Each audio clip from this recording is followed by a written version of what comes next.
Welcome to my channel. இப்போ யாரை பற்றி பேச போகிறேன்னா பார்க்க போகிறேன்னா இந்த வீடியோ இருக்கிற பார்த்துக்குங்க. இந்த மாதிரி ஒரு ஒழுக்கமானவரை நீங்கள் எங்கேயுமே பார்க்க முடியாது. வாயில் சிகரெட்டு, கையில் மது பாட்டில், சிகரெட் பற்ற வைக்கிறாரு. அதே வந்து டைரெக்டாக லைவ் வீடியோ போட்டிருந்தார். அந்த லைவ் வீடியோ இவரோட சேனல் இருக்காது. நாம் இவரை பற்றி பேசும்போது கொந்தளிப்பாங்க. ஆமாம், இப்போ வந்து இவர் வேற ஒரு வேஷத்தில் இருக்கிறாரு. இவர் வந்து எதுவுமே பண்ணாத மாதிரி இப்போ வந்து நல்லவராக இருக்கிற மாதிரி காட்டிக்கிறாரு. நாம் இதை பற்றி பேசும்போது மட்டும் கொந்தளிப்பாங்க. ஏன் நான் இதை சொல்கிறேன்னா, நேற்று வந்து நிறைய பேர் வந்து அவரை பற்றி பேசியே வியூஸ் வாங்குறியா, அவரை பற்றி பேச உனக்கு வேறு வேலை இல்லையா அப்படிங்கிறாங்க. இந்த வீடியோவெல்லாம் அவர் சேனல் இருக்காது, நம்ம சேனல் இருக்குது, என்னோடய சேனல் இருக்குது, போய் பாருங்கள். அதனால தான் இவரை பற்றி பேசுகிறேன். எந்த ஃபேமிலி யூடியூபர்ஸ் ஒரு 60-70 யூடியூபர்ஸ் இருக்கிறாங்க.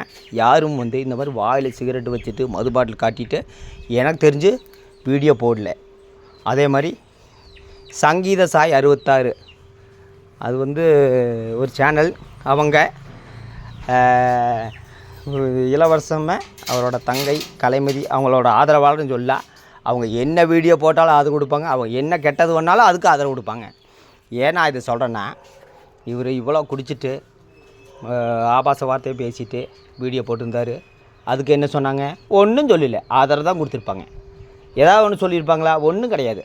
நாம் ஒரு வீடியோ போடும்போது, இவரை பற்றி ஒரு வீடியோ போடும்போது அவங்க சேனலில் போய் கமெண்ட் பண்ணியிருப்பாங்க.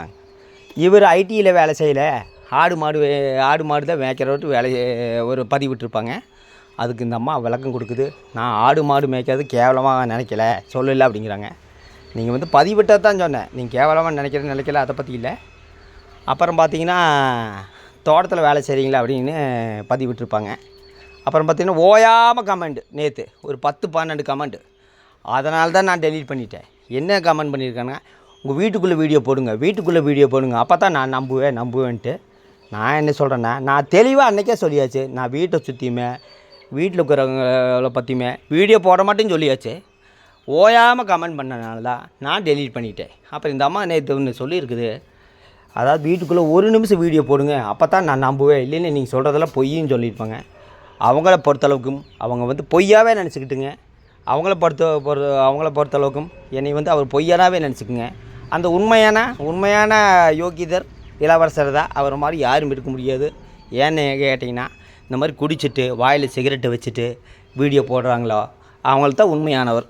நாம் வந்து பேசும்போது நம்மளை பொய்யர் நினச்சா அதை பற்றி கவலை இல்லை. என்ன காரணம்னா, வலைதளம் இந்த மாதிரி ஆளு கையில் இருக்கிறனால தான். வலைதளத்தில் சமூக சீர்கேடு ஏன்னு சொன்னால் வாயில் சிகரெட்டு, மது பாட்டல், அப்புறம் கெட்ட வார்த்தை. அவரோட சேனல் இருக்காது, நம்ம சேனலில் அவரோட லைவ் வீடியோ இருக்குது.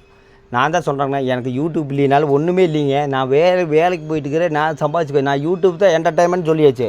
வலைதளம் எதுக்கு இருக்குன்னா, அடுத்தவங்கள பற்றி பேசத்தான் யூடியூப் இருக்குது. உதாரணத்துக்கு பேட்டை டிவி, சாட்டை டிவி, தமிழ் டாக்கீஸு, இந்த சேனலெல்லாம் போய் பாருங்கள். இவங்கெல்லாம் யாரை பற்றி பேசுகிறாங்க, அவங்களுக்கெல்லாம் நீங்கள் கருத்து சொன்னீங்களா? கண்டிப்பாக கருத்து சொல்லியிருக்க மாட்டீங்க.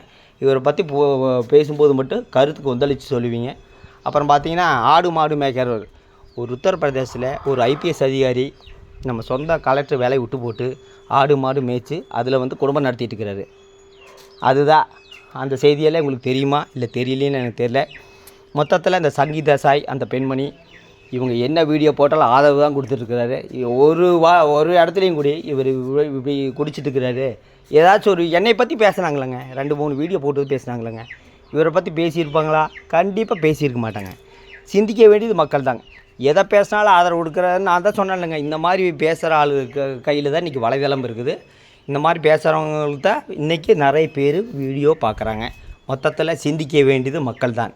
அதாவது அந்த அம்மா என்ன சொல்லிக்குது, நான் நேற்று ஒரு வீடியோ போடும்போது டெலீட் பண்ணிட்டேன். எதனால் டெலீட் பண்ணிட்டேன்? வண்டி நம்பர் தெரியுது, டெலீட் பண்ணிட்டேன். நான் என்ன கேட்குறேன்னா, வண்டி நம்பர் தெரிஞ்சால் வீட்டுக்கு தானே வருவாங்க, தலையொன்றும் வீச மாட்டாங்களே. நான் அதை பேச பண்ண தயார். அதாவது பின்புலன்னா வந்து நான் வந்து பேக்ரவுண்ட் பற்றி பேச விரும்பலை. அப்போ அதே மாதிரி இந்த அம்மா பில்டப்புன்னு சொல்லிக்கிறாங்க. என்ன பில்டப்புங்க? அதாவது வலைதளத்தை வச்சு சம்பாதிக்கிறீங்களா அப்படிங்கிற அது சொன்னதுக்கு தான் எனக்கு இவ்வளோ வருமானம், ரெண்ட்டு இருக்குது, அதெல்லாம் நான் சொன்னேன். அது சொன்னதுக்கு எங்கள் வீட்டில் அதெல்லாம் எதுக்கு சொல்கிறேன்னு சொல்லிட்டு வீட்டில் சொன்னாங்க. பர்சனல் டீட்டெயில்ஸ் சொன்னது தப்பு தான். இந்த அம்மாவுக்கு பதில் அளிக்க வேண்டிய தேவையே இல்லை. இந்த அம்மாவுக்கும் எனக்கும் எந்த வித சம்மந்தம் இல்லை. சங்கீத சாய் இடையில வந்து அவங்களா தான் பேசினாங்க. அவங்கள பற்றி பேச நிர்பந்தத்துக்கு என்னை ஆளாக்கிட்டாங்க. அவங்களுக்கு எனக்கு எந்த வித சம்மந்தம் இல்லை. இந்த இளவரசர் இத்தனை குடிச்சிட்டு வீடியோ போடும்போது இவங்க ஒரு வாட்டியும் கூட கருத்து தெரிவிக்கவே இல்லை. இவரை பற்றி பேசும்போது மட்டும் என்னை பற்றி அவங்க பேசுகிறாங்க. அவங்க சேனலில் போய் அவர் ஆடு மாடு மேய்க்கிறவர், அப்புறம் தோட்ட வேலை செய்கிறவர் அப்படின்னு சொல்லி கருத்து தெரிவித்தாங்க. சிந்திக்க வேண்டியது மக்கள் தான். நான் 1% கூட சிந்திக்க வேண்டியது இல்லைங்க. நான் வந்து பொய்யை சொல்லலை. இளவரசர் பற்றி பேசுனது எல்லாம் உண்மை தான். அவரோட சேனலில் போட்டது எல்லாம் உண்மை தான். ஒரு சில வீடியோ வந்து அவர் சேனலில் டெலீட் ஆகிருக்கும். பண்ணாரி மாரியம்மன் கோயில் போய் வெளியே நின்று குடிச்சிட்டு வீடியோ போட்டிருப்பார், அதையும் டெலீட் பண்ணியிருப்பார். ரத்தம் சொட்ட அடிச்சிருப்பாங்கன்னு ஒரு வீடியோ போட்டிருப்பார், அதையும் டெலீட் பண்ணியிருப்பார். அதுக்கெல்லாம் இந்த சங்கீத சாய் அவர்கள் ஆதரவு தான் கொடுத்துருப்பாங்க. அப்புறம் என்னை பற்றி பேசுகிறாங்க. ஒரு நிமிஷம் வீடியோ போடுங்க, ஒரு நிமிஷம் வீட்டுக்குள்ளே ஒரு நிமிஷம் வீடியோ போடுறேன்னு சொல்கிறாங்க. நான் தான் தெளிவாக சொல்லியாச்சு, வீட்டுக்குள்ளேயும் வீடியோ போட மாட்டேன், என்னையும் காட்ட மாட்டேன், என் ஃபேமிலி பர்சனல் டீட்டெயில் காட்ட மாட்டேன்னு சொல்லியாச்சு. அதெல்லாம் போய் இளவரசர்கிட்ட போய் சொல்லுங்கள், நம்மக்கிட்ட சொல்லாதீங்க. உங்களை பொறுத்தளவுக்கு பொய்யாகவே இருந்துட்டு போகிறேன். நான் வந்து பேசித்தான் ஆவேன். நீங்கள் போய் நிறைய சேனல் போய் பாருங்கள், தமிழ் டாக்கீஸ், சாட்டை டிவி, இதெல்லாம் போய் பாருங்கள். யார் பற்றி என்னென்ன பேசிக்கிறேன்னு போய் பாருங்கள். அவங்க சேனலில் போய் நீ கருத்து தெரிவிச்சிங்களா? கண்டிப்பாக மாட்டீங்க. இவரை பற்றி பேசும்போது மட்டும் கொந்தளித்து கருத்து தெரிவிப்பீங்க. சிந்திக்க வேண்டியது மக்கள் தான், நான் கிடையாது. வலைதளம் எதை நோக்கி போயிட்டுருக்குன்னா இந்த மாதிரி குடிச்சு சுற்றிட்டு இருக்கிறா இல்லைங்க, அவங்களுக்கு தான் சப்போர்ட் பண்ணுவீங்க. நன்றி.